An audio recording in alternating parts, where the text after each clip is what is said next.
Well, howdy there, Internet people. It's Bo again. So tonight's going to be a little different. I'm just going to read something. I looked for it on YouTube first. Looked to see if anybody had read this. I couldn't find it. I've seen it published. But I'm not sure that the written word does it justice. The year of 2019 is coming to a close, and with it comes the day most Americans set aside as a day for Thanksgiving. As I let my mind wander beyond the steel bars and concrete walls, I try to imagine what the people who live outside the prison gates are doing and what they are thinking. Do they ever think of the Indigenous people who were forced from their homelands? Do they understand that with every step they take, no matter the direction, that they are walking on stolen land? Can they imagine, even for 1 minute, what it was like to watch the suffering of the women, the children and babies, and yes, the sick and elderly, as they were made to keep pushing west in freezing temperatures with little or no food? These were my people, and this was our land. There was a time when we enjoyed freedom and were able to hunt the buffalo and gather the foods and sacred medicines. We were able to fish, and we enjoyed the clean, clear water.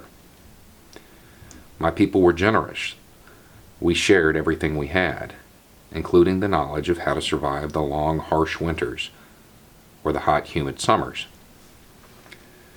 We were appreciative of the gifts from our Creator and remembered to give thanks on a daily basis. We had ceremonies and special dances that were a celebration of life. With the coming of foreigners to our shores, life as we knew it would change drastically. Individual ownership was foreign to my people. Fences? Unheard of back then. We were a communal people, and we took care of each other. Our grandparents weren't isolated from us. They were the wisdom keepers and storytellers, and were an important link in our families. The babies, they were and are our future. Look at the brilliant young people who put themselves at risk, fighting to keep our water and environment clean and safe for the generations yet to come. They are willing to confront the giant multinational corporations by educating the general public of the devastation being caused. I smile with hope when I think of them. They are fearless and ready to speak the truth to all who are willing to listen.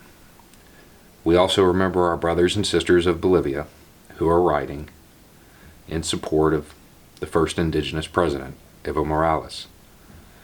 His commitment to the people, the land, their resources, and protection against corruption is commendable. We recognize and identify with that struggle so well.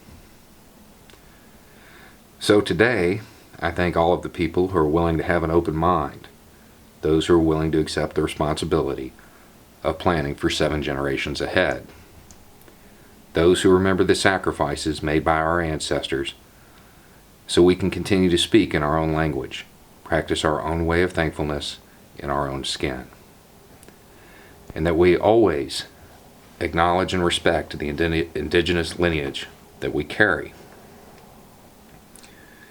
For those of you who are thankful that you have enough food to feed your families, please give to those who aren't as fortunate. If you are warm and have a comfortable shelter to live in, please give to those who are cold and homeless. If you see someone hurting and in need of a kind word or two, be that person who steps forward and lends a hand. And especially when you see injustice anywhere, please be brave enough to speak up to confront it. I want to thank all who are kind enough to remember me and my family in your thoughts and prayers. Thank you for continuing to support and believe in me.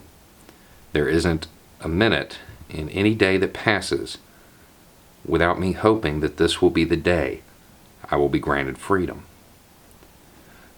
I long for the day when I can smell clean, fresh air, when I can feel a gentle breeze in my hair, witness the clouds as their movement hides the sun, and when the moon shines the light on the path to the sacred Inipi.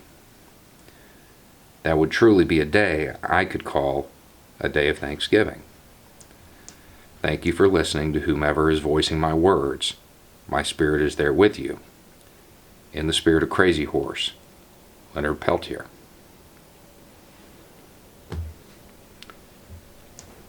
It's just a thought. Y'all have a good night.